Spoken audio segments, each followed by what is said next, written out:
yo puedo empezar a tomar cosas del growth hacking para mi cultura organizacional.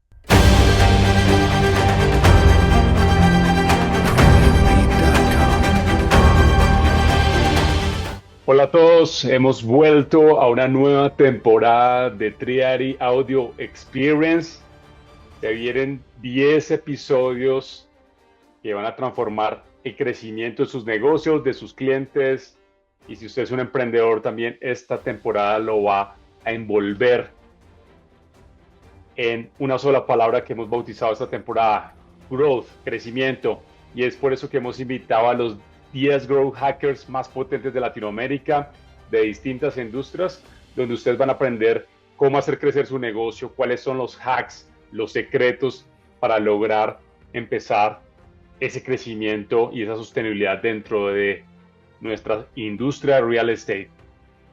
Estoy muy feliz de contarles que estamos cumpliendo 4 años de nuestro podcast y por eso esta temporada va a estar lleno de mucho valor, de mucho crecimiento, como les decía anteriormente, de secretos con los invitados que estamos trayendo para esta temporada. Y hoy no nos quedamos atrás para este inicio de nuestra temporada junto a Manuela Villegas. Manuela Villegas, emprendedora colombiana, bienvenida. Hola, ¿cómo están? ¿Cómo va todo? Muy feliz de decir estupideces con ustedes. Por favor, no me maten, por favor, perdonen mi francés y perdonen lo agropecuaria que voy a hacer para ciertos comentarios. Espero que me quieran así. Dale, dale, Manuela. Manuela, ahorita vamos a ir introduciéndonos con Manuela, pero hoy vamos a comenzar con Manuela nuestra temporada de Growth Hacking y vamos a hablar de un tema que creo que es muy relevante: cómo realmente las empresas se pueden apoyar en el Growth Hacking, en el ciclo del Growth, para empezar a potenciar sus equipos comerciales, a empezar a potenciar sus ventas, a empezar a potenciar sus datos, su analítica. Y vamos a escuchar algunas experiencias seguro de con Manuela aquí en nuestro primer episodio de esta nueva temporada. Manuela, ¿quién es Manuela Villegas? ¿Cómo empezó a emprender y cómo terminó en el mundo del growth hacking? Bueno, yo empecé a emprender.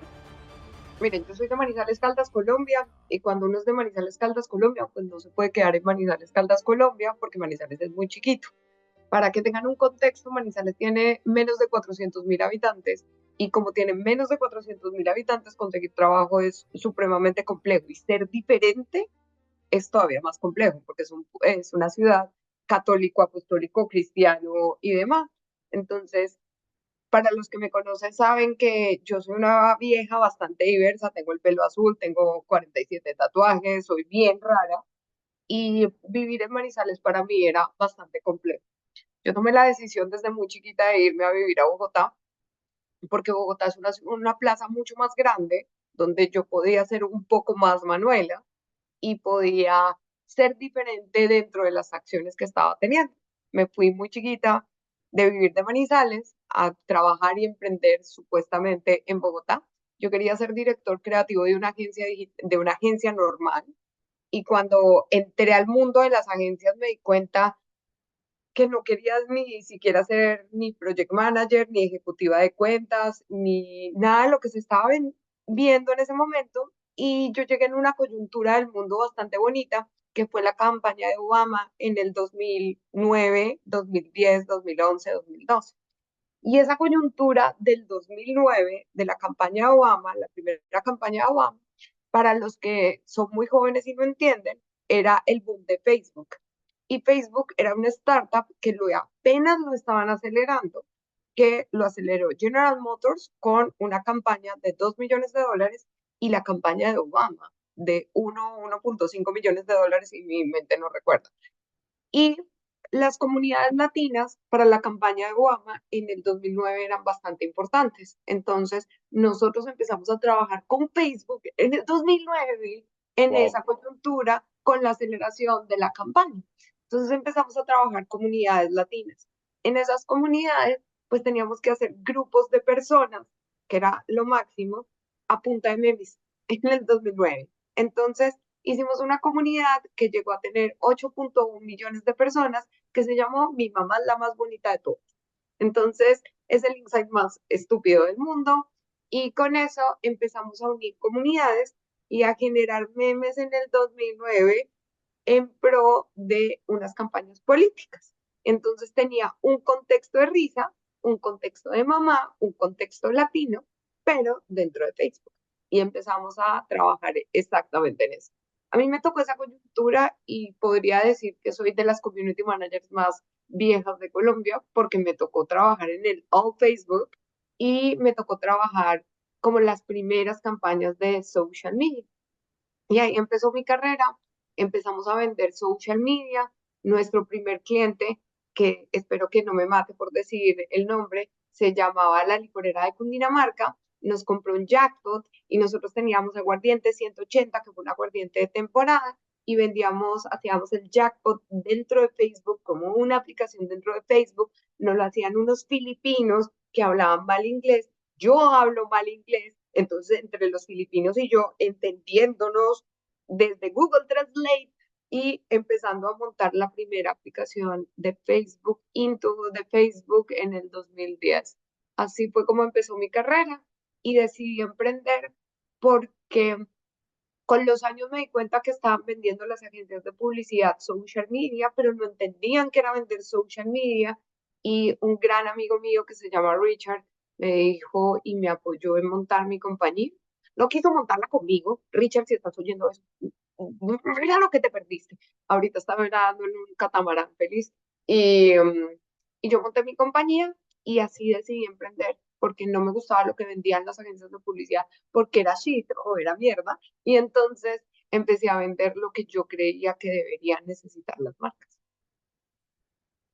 Manuela, ¿qué es, Manuel, tu empresa que se llama Sí Señor? ¿Por qué Sí Señor? A los que no saben, pues tú tienes tu empresa. ¿Qué es Sí Señor?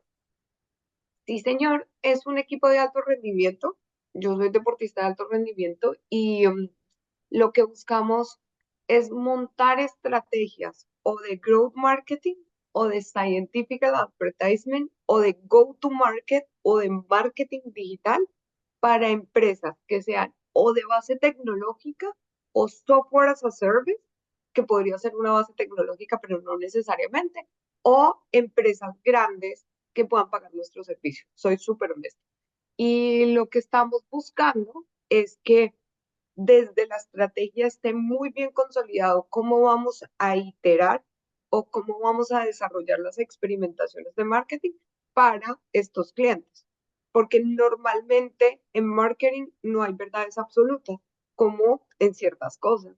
Y como no hay verdades absolutas y todo depende de la iteración o todo depende de cómo hagas los ejercicios, pues tú vas llegando a unas conclusiones o diferentes en cada uno de los casos. Por eso cada uno se hace a la medida y así vamos desarrollando. Y sí, señor, es una compañía de Scientific Advertisement antes de Growth Hacking. Scientific Advertisement ya les voy a contar por qué. Y lo que estamos buscando es el éxito de las compañías en costo por adquisición y el lifetime value.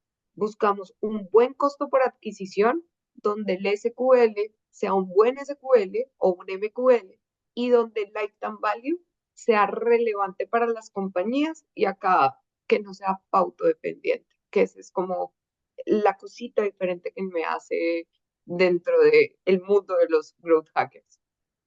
Cuéntanos, ¿qué es para ti growth?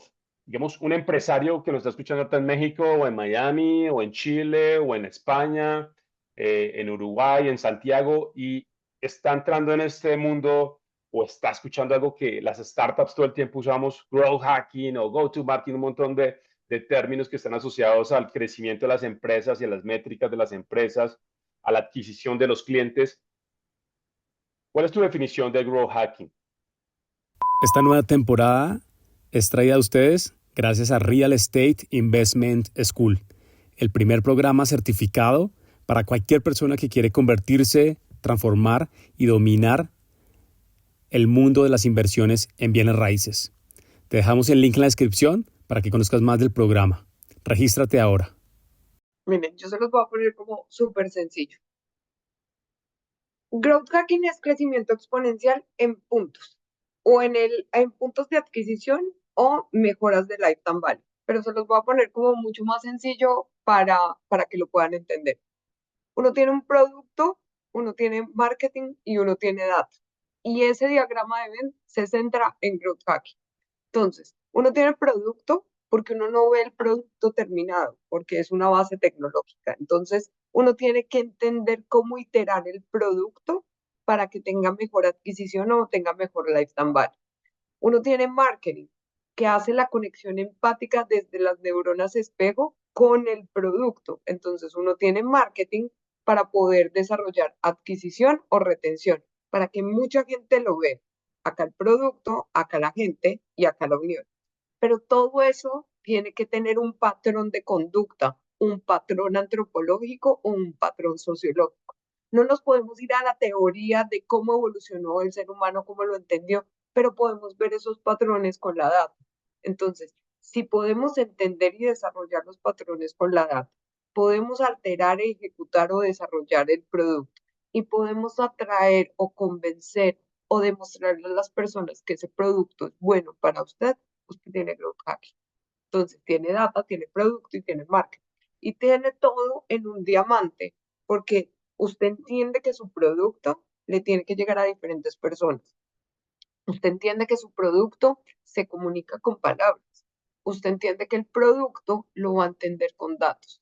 Y si empieza a hacer ese círculo o ese diamante, como lo quiera llamar, usted va a tener una base de crecimiento exponencial, tanto en adquisición como en retención, como en el top of the funnel, en el middle of the funnel o en el cierre, o lo que vaya después del producto.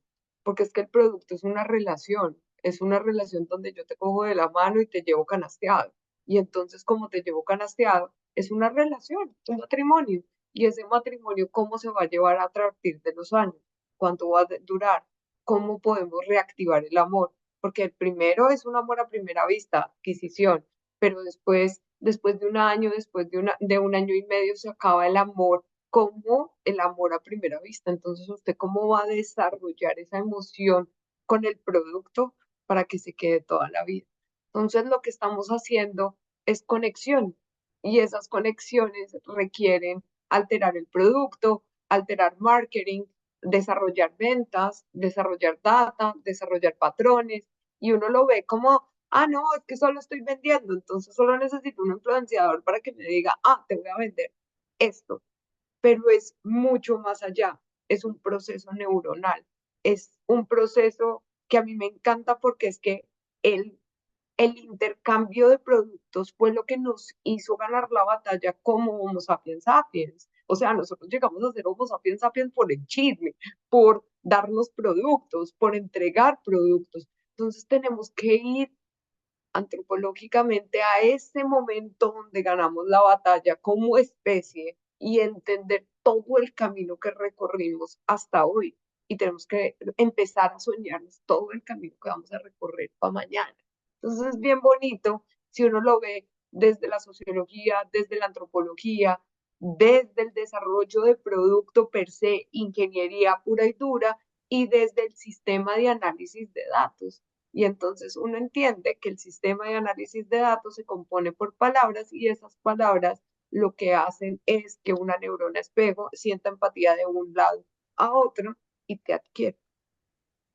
Me hiciste recordar cuando empezaste a hablar de cambios de comportamiento.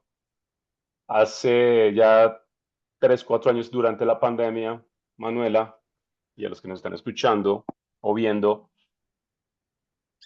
uno de los centros comerciales más importantes de Cali nos buscó, nos dijo, Andrés, necesitamos entender el cambio de comportamiento de los clientes dentro de un centro comercial, dentro de un activo inmobiliario, y estaban muy preocupados porque usualmente los centros comerciales, Manuela, los mueve el tráfico.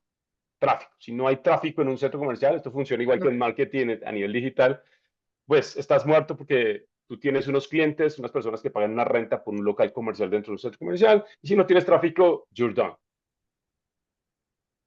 Eh, y durante ese proceso, algo que armamos dentro de mi equipo, yo le dije a mi equipo, vamos a contratar un sociólogo, y todos me decían, ¿qué? Yo, sí, porque necesito que alguien se encargue de entender el comportamiento social de la gente, de por qué va, por qué no va, la pandemia cómo lo está afectando psicológicamente, y puede sonar tonto, pero es así. Pues sí. Trae un amigo mío que Si lo está escuchando, Sebastián es un crack, también es sociólogo y ha estado trabajando en temas de startups y todo este cuento, en temas de growth y de entendimiento del comportamiento del usuario. Y llegamos a una conclusión muy potente en este estudio, Manuela, y es que la pandemia sí aceleró digitalmente muchos negocios, entre esos donde nosotros estamos, que es el real estate y construcción. Y el insight más potente que encontramos durante ese proceso fue que las personas que tienen más de 55, 60 años habían hecho por primera vez, escucha esto, Manuela, por primera vez una transacción digitalmente. Nunca habían pagado un recibo de agua, nunca habían pagado su recibo de la luz, nunca habían enviado dinero a través de su celular, nunca. Y la pandemia sí obligó el cambio comportamental de las personas de esa edad principalmente.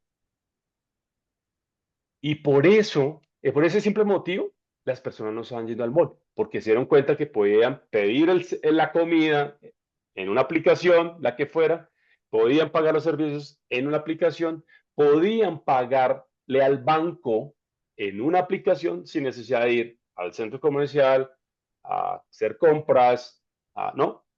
Y el cambio social de esto, pues terminó perjudicando el activo, en este caso el centro comercial, y cuando le mostramos ese insight a la gerente del centro comercial, dijo, ¿y ahora qué hacemos? ¿Cómo los atraemos? Yo le dije, hay que pensar de pronto dos estrategias digital, offline y digital, para ver cómo le agregas tu valor al cliente para que vuelva.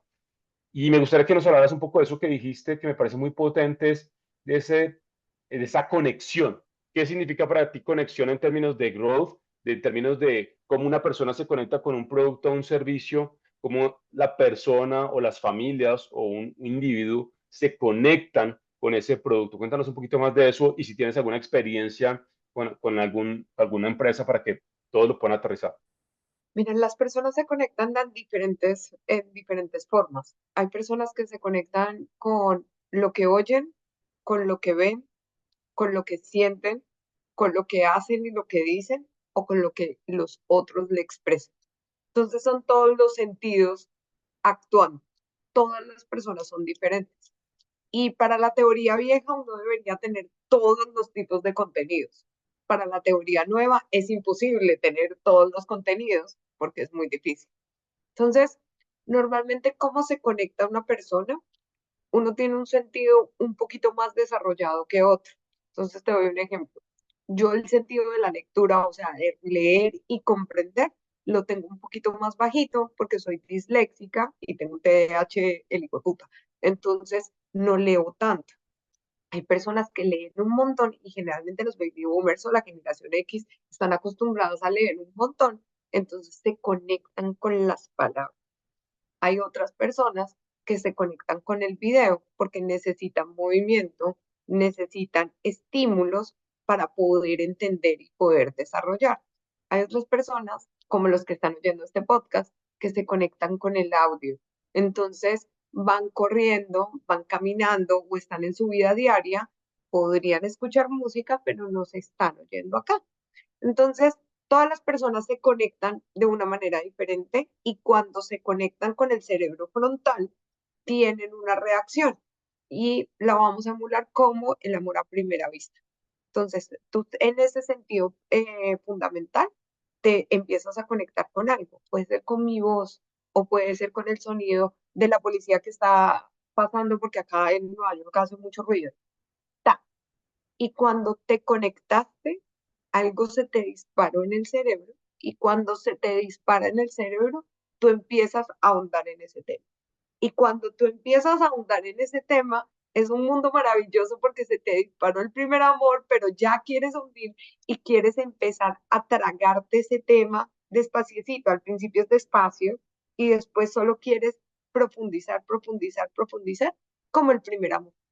Y entonces en ese amor, tú empiezas a ver un iceberg gigante y empiezas a sentir que necesitas más del tema, que no puede ser que sea como solo la punta del iceberg o como dicen los españoles, lector de solapilla. Esa persona que solo se lee la carátula del libro y que cree que sabe todo, pero no, Sí, esta persona ya se enamoró del tema. Entonces, ya lo profundizó. Y cuando empieza a profundizarlo, empieza como todo ese camino grueso de entender la profundidad de las matices. Eso se da por palabras, porque nosotros los humanos nos comunicamos por palabras. Las palabras son un código, entonces uno empieza a desarrollar densidades de las palabras clave para que la profundidad de ese amor se vaya dando de manera coherente. Hay empresas a meter la tecnología, porque a mayor densidad o a mayor posicionamiento orgánico en motores de búsqueda de cola larga o de cola sencilla, tú vas a empezar a profundizar en ese pedo. Entonces, cuando ya estás en cola larga, ya estás profundizando demasiado en el tema y esa persona ya se quiere especializar o quiere tener tu producto de real estate o quiere tener el pelo azul o quiere un arete de Paula Mendoza como lo tengo yo. Y empieza a ahondar y cuando empieza a ahondar, este cerebro empieza a buscar, a emular esos sentidos para tener más de esas sensaciones. Entonces, cuando tú encontraste algo que te gusta y empiezas a buscar más y más y más, es como cuando tú vas a tomar con tus amigos que te tomas un trago y después quieres otro y quieres otro y quieres otro y quieres pasar delicioso. Entonces, como quieres pasar delicioso, pues tú tomas mucho y después tienes resaca el otro día. Pero en el conocimiento tú quieres un montón. Así vas empezando ese camino emocional con las personas y después de ese camino emocional con las personas, tú ya estás libre, ya ese MQL se volvió un SQL, eso ya se convirtió en una venta y ya se convirtió en un voz a voz. Ahora, ¿eso cómo se traduce? Se los voy a poner en dos ejemplos muy puntuales. Uno con mis clientes favoritos que son la música. La música es súper chévere porque tú desde los 13 a los 17 años estás explorando empáticamente qué es la música que a ti te gusta. Entonces, poner un circuito de música a tu disposición va a hacer que tú seas un cliente fiel toda la vida. Entonces, ejemplo, mi generación creció con el reggaetón. Yo vi a J Balvin chiquito tocando en pop en Manizales. Entonces, todos los manizaleños de mi generación vimos a J Balvin cuando tocaba en los colegios. Y entonces, como cuando uno ya lo ve tan grande y demás, todo lo vimos chiquito, todo lo vimos chiquito. Y esa es como la colonización de la música entre los 13 a los 17 años que va a ser tu música toda la vida. Entonces, por eso para las grandes disqueras, penetrar con la música en redes sociales de jóvenes es bastante importante porque sabe que es un lifetime value a 50 años y ya lo tienen bien montado. Entonces, ¿qué fue lo que nosotros hicimos? Empezar a trabajar más o menos en el 2014-2015 con música, con reggaetón. Trabajamos con todos los grandes, con una disquera bastante grande. ¿Y qué era lo que poníamos? Era cómo nosotros veíamos el ciclo de la música. Entonces, tú qué era lo que veías en YouTube y yo cómo te ponía canciones para que tú las repitieras y las repitieras y las repitieras y las apropiaras como tuyas y las guardaras. Entonces, de ahí desarrollamos cómo teníamos que sacar una canción, cuánta pauta le teníamos que meter, sobre qué artistas lo teníamos que desarrollar, cómo generábamos que la curva de la música, como si fuera un DJ, fuera constante y entonces que la música no se viera como un ad, pero en realidad era un ad. Entonces, ¿cómo entonces tú estabas oyendo música en YouTube y te aparecía nuestra canción y tú pensabas, ah, es que esta canción se conecta con la Se otra, porque esa conecta. canción era nueva. Entonces, así embutimos, perdón mi francés, reggaetón a lo que es hoy.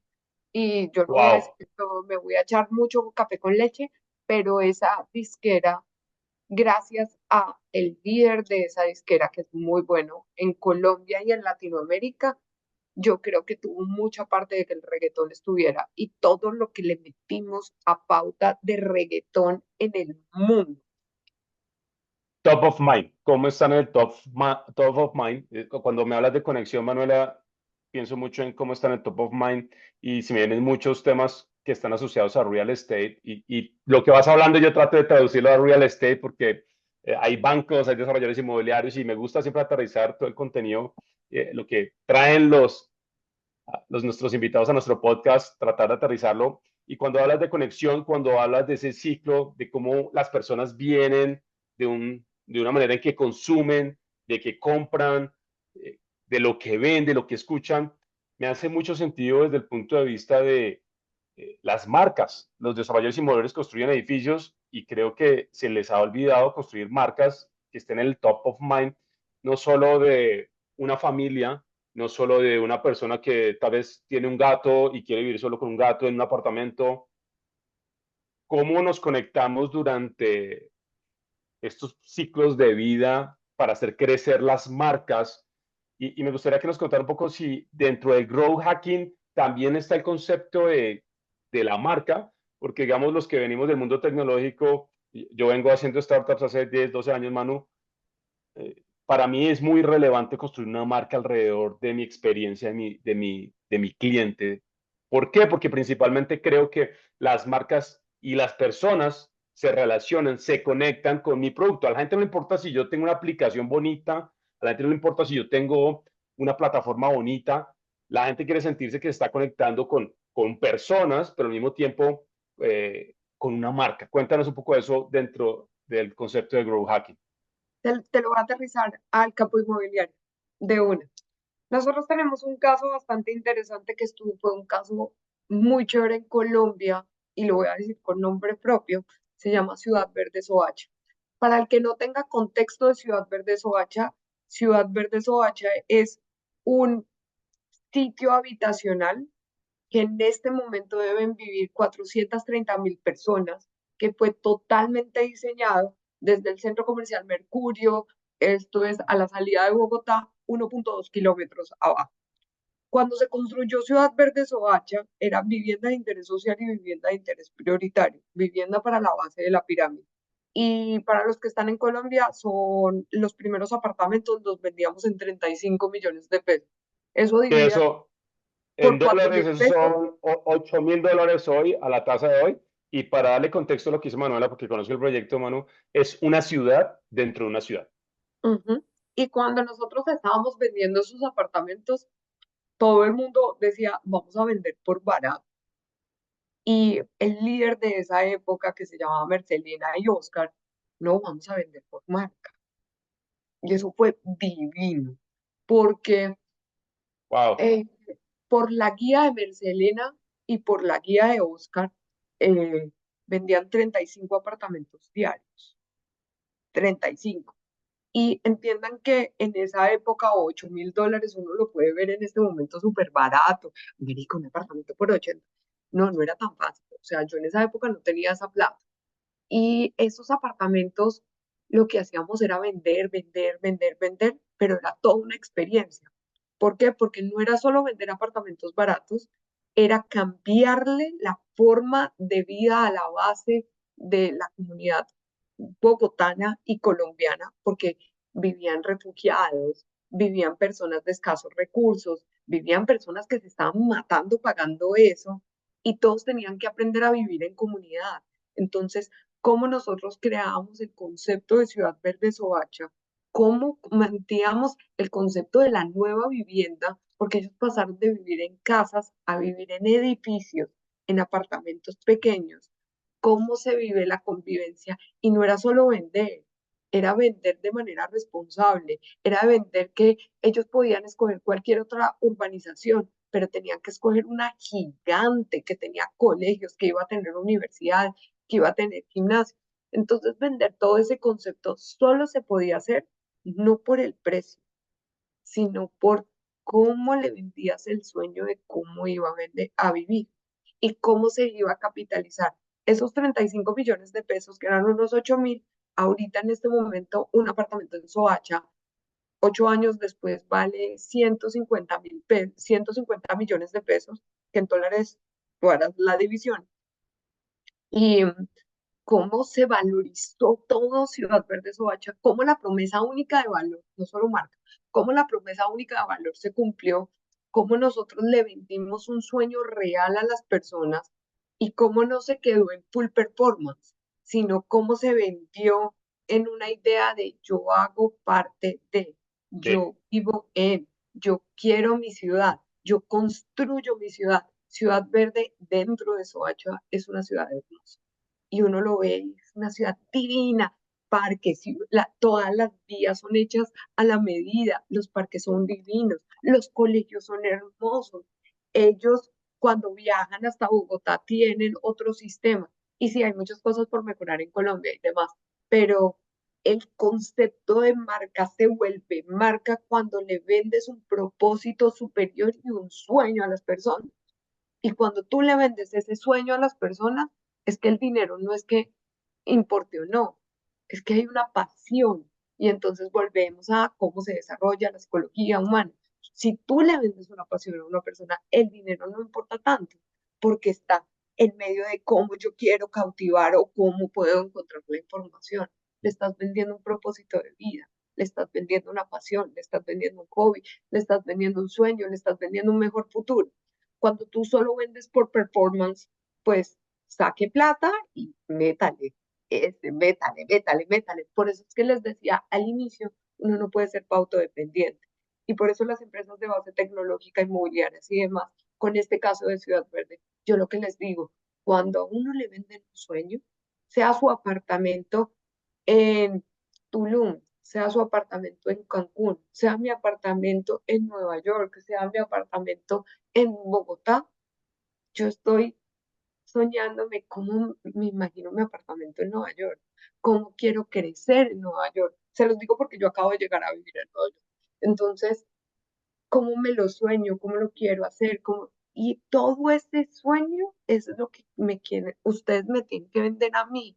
No me tienen que vender un arriendo barato, no me tienen que vender una cosa fresco. Yo tengo la capacidad como humana de matarme por pagarlo, pero usted créeme el sueño, créeme la necesidad para que yo esté ahí.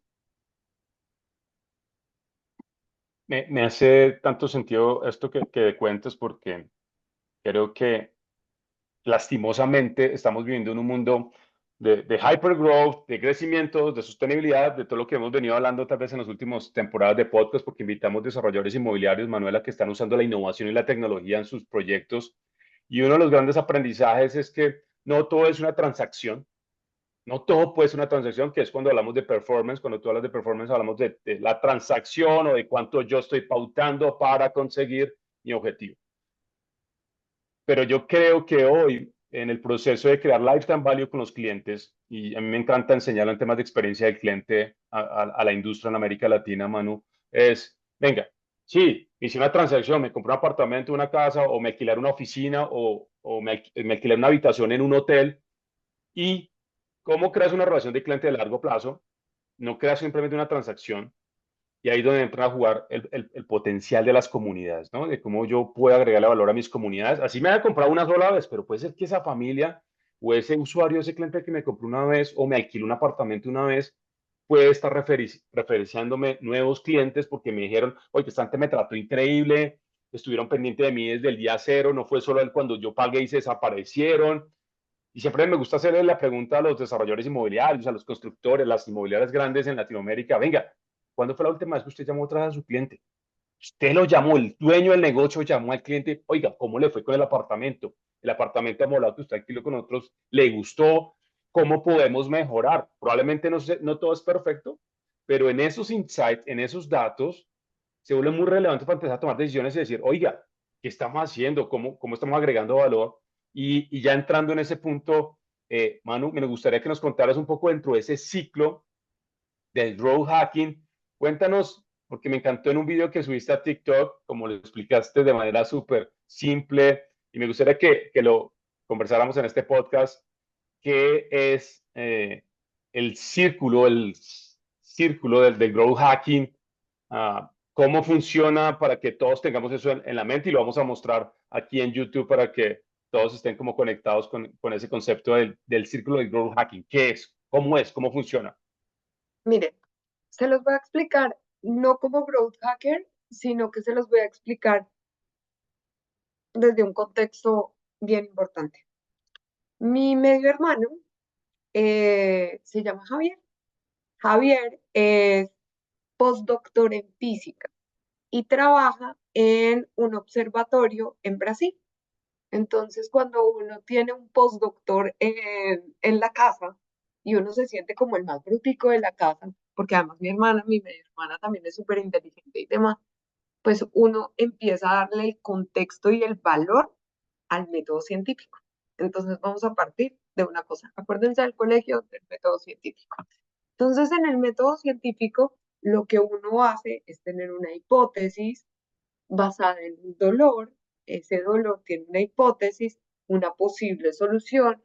Esa posible solución te va a dar un resultado si la pruebas, si la iteras, y esa posible solución te puede dar un camino A, un camino B, un camino C. Ese camino C, A, B, C, te va a dar unos aprendizajes. Y es de ti empezar a entender esos aprendizajes desde la multivariable y empezar otra vez el círculo. Entonces, mírenlo como el método científico. Usted no se puede ir a manejar un rally y puede decir, yo no sé manejar carro y me voy a montar en el carro y voy a ganar. Entonces, como eso no va a pasar, entonces uno tiene que, para ir de un punto a un punto B de mejora, uno tiene que hacer como todo el camino construccional. Entonces, ¿qué es lo primero? Entienda cuál es el dolor. Y entonces, ¿cuál es el dolor? Mírelo como una carencia. Esa carencia o de producto, o esa carencia de modelo de negocio, o esa carencia que usted quiere suplir. El modelo de negocio como parte de todo. Y se lo voy a poner un contexto más. Mire la historicidad del modelo de negocio. Usted está construyendo un edificio, pero ¿por qué lo está construyendo? Váyase un poquito más allá. A mí hace poquito yo compré un apartamento en Airbnb para Colombia, se lo compré al esposo de mi hermana. ¿Y por qué lo estoy comprando? Entonces yo no estoy comprando un apartamento, yo estoy comprando un modelo de negocio. ¿Por qué? Porque me parece interesante, porque me obligaron a tener un modelo de negocio, porque supuestamente no iba a tener nada en la vida. Millennial que no tiene nada en la vida. Entonces, ¿por qué estoy comprando ese modelo de negocio? Entonces, ¿de qué carencia? ¿Cuál es el dolor? ¿Y por qué lo está desarrollando? Ahora, ¿cuáles son las posibles soluciones que usted pueda tener? Las posibles soluciones es comprar ese modelo de negocio o comprar otro modelo de negocio o presentar esta alternativa o poderla desarrollar. Entiéndalo en base del lenguaje. Y cuando usted lo entiende, empieza a iterar. Entonces, porque su respuesta, como tu respuesta, puede ser totalmente diferente, porque nuestra historia es totalmente diferente, entonces unimos puntos de maneras diferentes.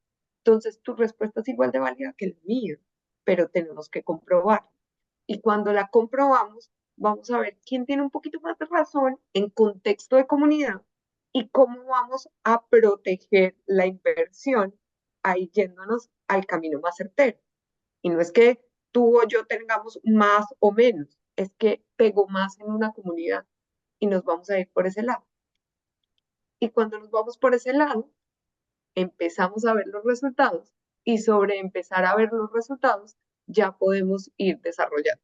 Sé que les metí muchas cosas y que no era como lo querían ver, pero es la forma más fácil de ver el círculo del growth. El círculo del growth es empezar a pensar, poderlo desarrollar, poderlo ejecutar, poderlo iterar, poder ponderar qué resultado fue mejor o qué resultado fue peor, desechar los resultados, almacenar la información y ejecutarla y con eso poder volver al inicio. Y si usted lo mira de esa manera, que es una manera maravillosa de verlo, y no ponerlo como tantas acciones, pues usted prioriza las ideas, testea las ideas, analiza las ideas y vuelve a proponer. Y es un ciclo hermoso que le va a servir, no solo para el growth hacking, le va a servir para toda su vida. Porque entonces, a mí el growth hacking lo que me dio es priorización de ideas. A mí se me ocurren 300 mil ideas, como a todos los desarrollos inmobiliarios les debe pasar. Uno tiene tantas ideas porque uno sabe la necesidad del usuario y uno la puede suplir de un montón, pero tú no puedes hacer todas las ideas. Yo no me puedo casar con todos los Por hombres supuesto, que veo. O por sea, me supuesto. encantaría, pero no me puedo casar con todos los hombres lindos que vea. Tengo que priorizar. Entonces, como tengo que priorizar, tengo las ideas, las priorizo, las analizo y voy desarrollando. Uno de los temas más apasionantes, Manuela, que desde mis años de experiencia en tecnología, en el proceso de hacer crecer una compañía, una startup, una idea o un prototipo es los datos. Y me gustaría que en estos últimos minutos habláramos de los datos porque siento yo y en mis conversaciones con la industria, que son bastante amplias todas las semanas, siento yo que aunque escuchamos que los datos son el oro y que si yo no colecto información y más que estamos viendo en una época brutal, increíble con AI, estuve ahorita en una conferencia en Quito, Manuela, y le decía yo a los empresarios, miren, AI no es nuestra competencia, AI es como escribir y leer. Si no tienes ese skill en tu negocio, en tu empresa, en tu equipo comercial, en tu equipo legal, en la junta directiva, si una junta directiva o un CEO no sabe cómo leer o escribir con ella en 1 o 2 años, you're done. Estás fuera del negocio en 1 o 2 años, porque simplemente es algo que van a necesitar para poder progresar en el negocio o en la industria en la que te encuentres. Cuéntanos un poco dentro de ese proceso, y me encanta como lo contaste del círculo de growth, como el proceso del que todos aprendimos en el colegio, en la universidad, de hacer un análisis de una hipótesis dentro del método científico, la importancia de los datos. O sea, realmente qué tan importantes los datos en términos de entender el comportamiento de mis usuarios, de mis clientes, eh, cuánto debería yo invertir en esto. Cuéntanos un poco más acerca de la información. ¿Qué tan importante es relevante la información en un prospecto o en la creación de una estrategia de growth en una empresa, en un producto? Yo no sé si a ustedes les ha pasado, pero ustedes deben tener un amigo o amiga o amiga que afirma cosas sin sustento teórico. Entonces, a nosotros nos pasa porque tenemos una persona muy allegada a nuestra familia que es terraplanista. Entonces, hay para el terraplanista, para otros, que se afirman cosas sin sustento. Entonces, imagínate que yo te afirmara que tú tienes el pelo azul y yo tengo el pelo café, pero no lo estás sustentando en ninguna parte, solo te estoy afirmando, hey, tu pelo azul está divino. Y tú sabes, pues, marica, mi pelo no es azul, mi pelo es café. Hay un dato en específico que sustenta que tu pelito es café y que mi pelito es azul, pero aún así yo lo sigo diciendo. Imagínense que eso fuera para absolutamente todo, que las acciones cualitativas le ganaran a lo cuantitativo y que yo afirmara cosas sin sustento teórico. ¿Para qué sirven los datos? Para poder afirmar comportamientos o acciones basados en un dato, porque o si no, estaríamos suponiendo ciertas cosas.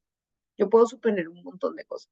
Puedo suponer que va a ser sol, puedo suponer que el café está rico, pero hasta que no lo pruebo, hasta que no lo toco y hasta que no documento, no puedo decirte a ti como, "Ah, el café que estoy tomando es súper rico porque ni siquiera lo he probado. Entonces, ¿cómo lo voy a hacer? Entonces, ¿para qué sirven los datos? Para concluir sobre acción. ¿Para qué sirven los datos? Para entender realidades que están pasando.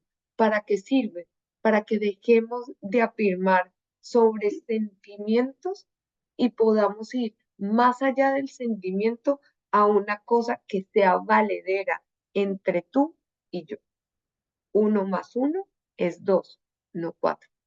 1 más 1 es 2, no 3.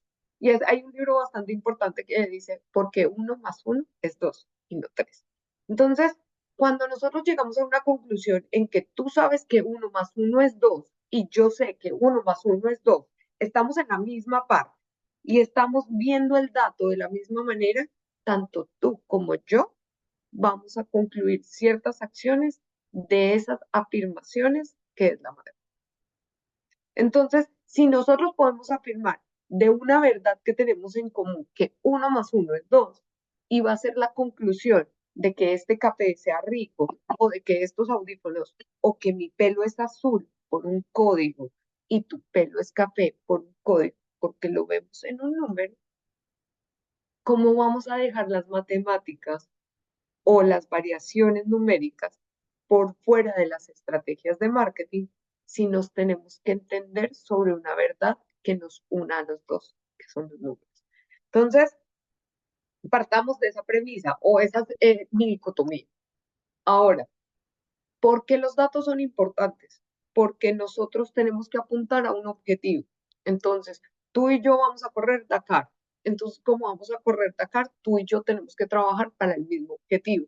Ese objetivo es un OKR, pero para llegar a ese OKR tenemos un montón de KPIs financieros para que se llegue al OKR.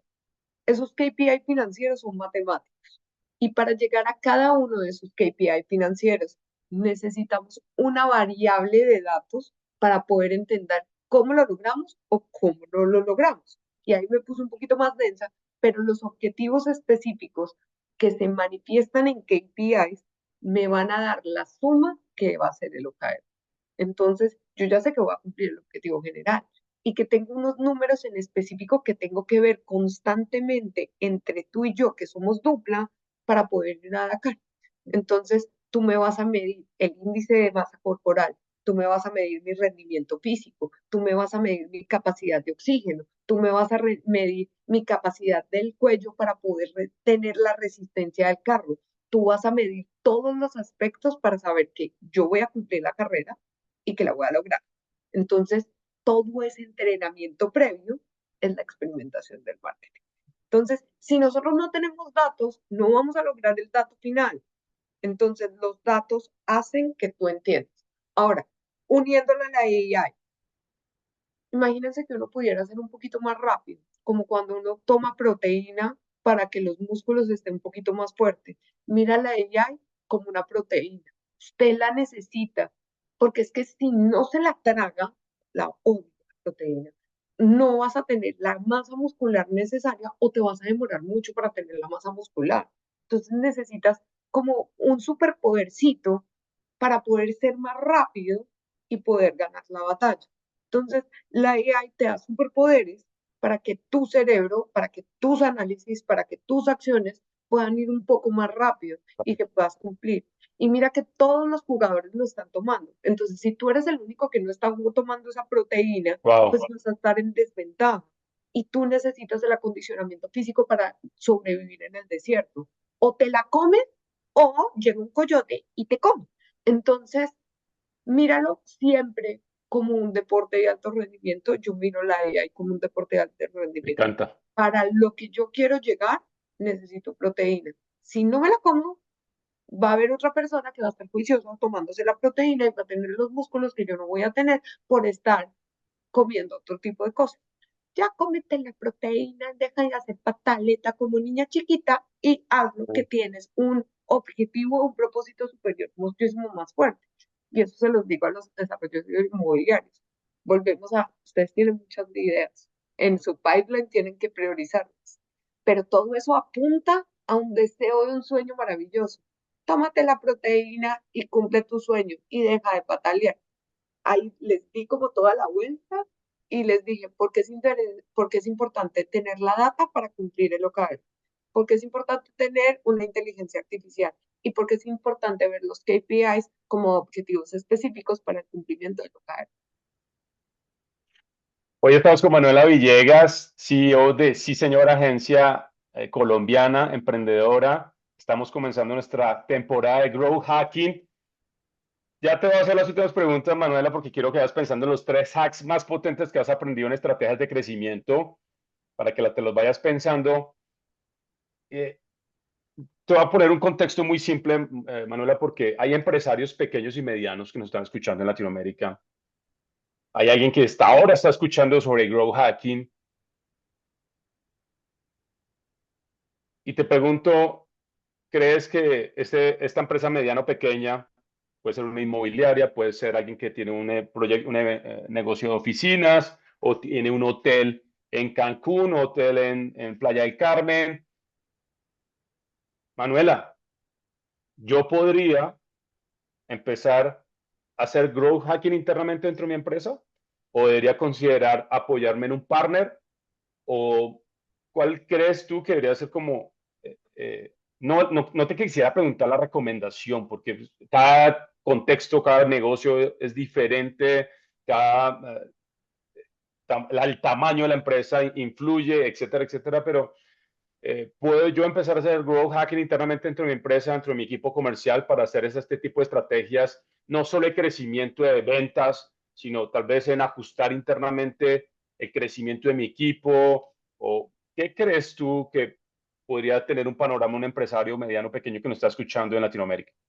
Yo puedo empezar a tomar cosas del growth hacking para mi cultura organizacional y eso sería maravilloso. Yo puedo empezar a poner el círculo de growth hacking de priorización, de ideación y demás dentro de mis procesos corporativos. Y esto va a priorizar ideas, va a ordenar ideas y va a ejecutar. Yo puedo tomar temas como de la reunión de growth o del growth lead, que cómo empieza las reuniones y no cómo empieza tomadores de pedido, sino cómo empieza analizando los datos, después revisando el pipeline de experimentos, después revisando los KPIs y viendo el cumplimiento de lo que hay. Yo puedo tomar del growth hacking la iteración, la hipotetización, el orden, el trabajo de producto, el trabajo de data y el trabajo de marketing. Yo puedo tomar muchas cosas y puedo meterlo dentro de mi cultura organizacional para que sea una cultura de desarrollar y de high performance. Yo no debería irme todo para growth, porque no todo es growth y no todo se puede ejecutar de growth. Y no podemos tomarlo como el playbook de la manera así, y voy a De tener acuerdo. esto y esto y esto, porque digamos, uno en growth hacking para una startup de base tecnológica debería tener de 10 a 20 experimentos semanales. Esto para una constructora es inhumano. Impensable. Entonces, Sí. yo cogería lo mejor del growth y lo adaptaría a mi cultura organizacional para tener mejor performance, mejor orden y mejor disciplina. Entonces, cogería lo mejor de ese mundo y lo traería hasta acá. Yo lo que haría después es entender cómo quiero comunicar. Entonces, hay varios aspectos que lo puedo comunicar. Lo puedo comunicar por contenidos, lo puedo comunicar por pauta, lo puedo comunicar por automatización o lo puedo comunicar por SEO. Cualquiera de los caminos conduce a Roma, depende de su modelo de producto. Entonces, no se vuelva pauto dependiente, no se vuelva contenido dependiente, no se vuelva ingeniero dependiente y no se vuelva SEO dependiente, porque cuando uno se vuelve dependiente, pues la priorización, la iteración y demás no se está desarrollando de la manera coherente. Y yo lo que le diría es, le hace un poquito de growth, no se apasione tanto como uno, que se apasionó un montón en un cierto momento de su vida y se volvió súper grow y demás, coja temas de la cultura organizacional y póngale growth o póngale scientific advertisement. El scientific advertisement es una teoría de 1923 que es muy buena, solo hay un libro de eso y por eso me parece tan bonita porque usted la puede adaptar a lo que se le dé la gana y solo métale rigurosidad científica a su proceso y listo. O sea, ya, no necesito un growth hacker puro y duro como lo era mi ex marido, para mí mi ex marido es el mejor growth hacker de que yo haya conocido, porque es demasiada, vamos, vamos, vamos, vamos, vamos, y muchas compañías necesitan calma. Entonces, coja temas y empieza a adaptar y móntalo en su cultura y that's it. Me encanta esa palabra de integrarlo en la cultura organizacional y eso se Ujú. puede hacer desde la empresa de 3 personas a la empresa de 1,000, 2,000, 5,000 personas. Ya vamos a ir cerrando nuestro podcast, Manu. Me encanta hoy que estés aquí abriendo nuestra nueva temporada. Estamos cumpliendo 4 años. Yo estoy muy feliz que estés hoy aquí en esta nueva temporada. Yo ya perdí la cuenta, vamos a llegar a 100 podcasts, conversaciones apasionantes donde, aunque no lo creas, hay gente que todavía me escribe, Andrés, me escuché el podcast del invitado X hace 4 años. Yo, oh my God. O sea, la gente lo escucha, los empresarios lo escuchan, los directivos lo escuchan en Latinoamérica y me hace muy feliz que eso ha transformado los negocios, ha ayudado a transformar la manera en que pensamos la industria real estate y por eso traemos gente, personas increíbles como tú, Manu, a nuestras temporadas. Y bueno, la última pregunta para cerrar nuestro podcast, Manu, 3 hacks que tú dices, es que esta vaina en serio le cambió la vida al cliente y la sacamos del estadio. 3 hacks de growth hacking. Número 1, y les va a sonar muy bobo, no manden los presupuestos inmediatamente, sino que entiendan cuál es el ciclo de vida entre el MQL, el SQL y la venta exitosa. A veces, por correr y mandar el presupuesto de una, porque me llamó presupuesto y demás, nos has dejado cocinar la idea. No te demores mucho, pero no te apresures. Entonces, ten totalmente mapeados los pain points y sobre los pain points o ese pipeline que tú estás desarrollando, manda cuando debe ser. ¿Y cómo vas a saber cuándo debe ser? Cuando la persona sabe que tú estás trabajando en ese presupuesto, que lo estás haciendo a la medida, que tú eres importante para esa persona y que hay una relación emocional. Esto se lo digo a los equipos de sales. Eso es bien importante porque nosotros tenemos un tarifario y tenemos como todas las cosas. Y a veces, por estar tan metidos en la rueda del hámster, o mandamos muy rápido o muy lento ese presupuesto. Y esto es como una relación. Entonces, como es como una relación, si te apresuras, dices como, lo quiero ya.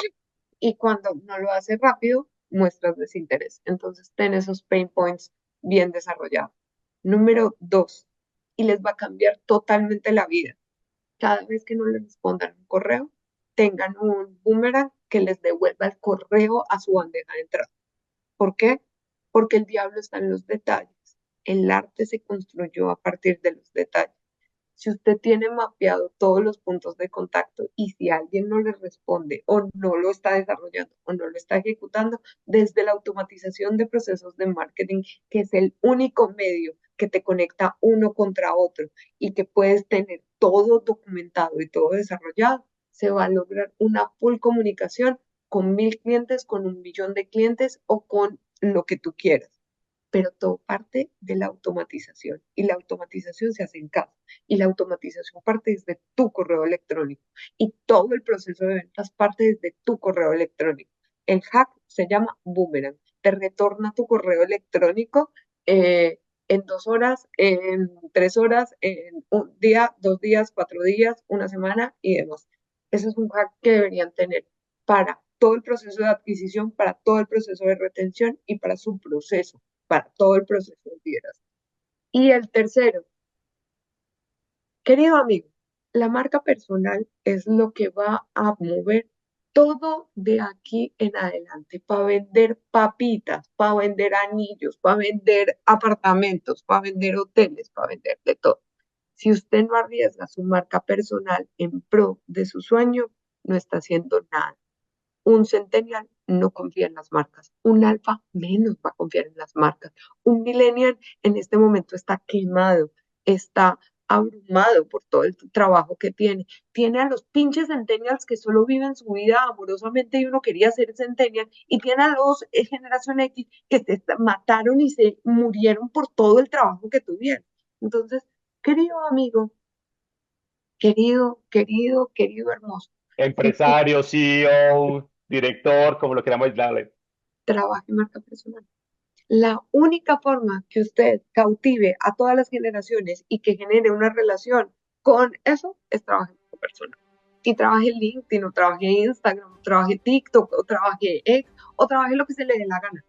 Pero que una persona sepa que este gerente general es él y que uno puede conectarse con él y que yo como me puedo conectar contra él no me queda muy bien, pero está su marca personal. No sé cuántas empresas tiene Elon, pero son las empresas de Elon.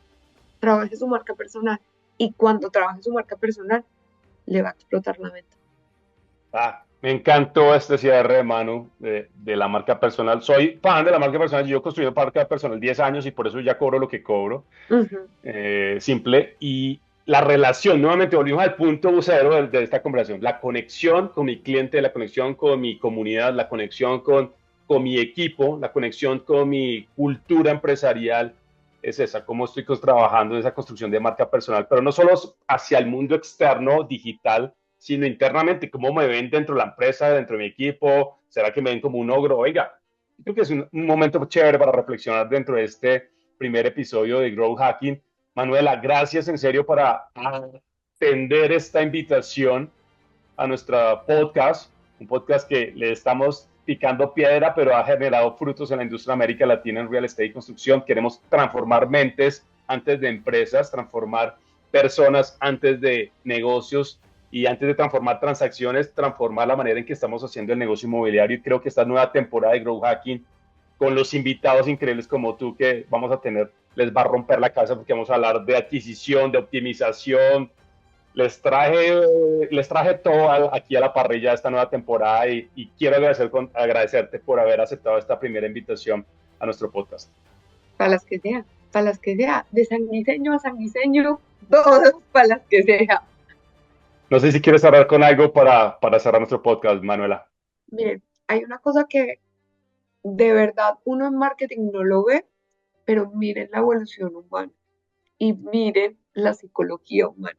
Cuando uno entiende la evolución humana y cuando uno entiende la psicología humana, hacer crecimiento exponencial es mucho más fácil. Y no depende de la técnica, depende de la estrategia. Entonces, piensen en la estrategia como en la evolución del ser humano. Y cuando uno entiende que es la evolución del ser humano y que ustedes hacen espacios seguros para que los humanos habiten, del contexto emocional, del género, de la familia, de la demografía, a lo que ustedes están construyendo para que uno se enamore del territorio que ustedes están creando. Llévense una cosa en la cabeza, desde los arquetipos de Jung, ustedes son el creador, del creador la estructura, están al lado del cuidador y del gobernante y están enfrente desde los que dejan huella. Ustedes son uno de los arquetipos más importantes dentro de los grupos sociales, pero necesitan saber psicología, necesitan saber quién es Jung, necesitan saber quiénes son los arquetipos para que esto lo puedan sacar a la luz. Échense una miradita a la antropología, al desarrollo del ser humano y a la psicología, y con eso construyan lo que quieran construirlo desde un tono y un formato de comunicación donde usted me venda un sueño a mí y yo diga, voy a trabajar toda mi vida para comprarme ese sueño. Eso no lo puede decir mucha gente en marketing, eso no lo puede decir mucha gente en desarrollo de producto, eso no lo puede decir casi nadie. Así que aproveche donde está y véndame sueños, no me venda apartamentos. Hoy con Manuela Villegas, CEO de Diseñadora Agencia, en nuestro podcast. Gracias, Manu. Nos vemos con un nuevo invitado de nuestro podcast. Comparta este contenido a sus equipos de junta directiva, a sus equipos comerciales, a sus equipos legales. Estoy seguro que esta temporada les va a transformar la vida y a sus negocios. Y lo más importante, siempre lo digo, a sus clientes, que es lo más importante. Manu, gracias por estar en esta nueva temporada de Triari Audio Experience. Gracias y espero que les haya gustado. Perdón por lo agropecuario. Bye bye.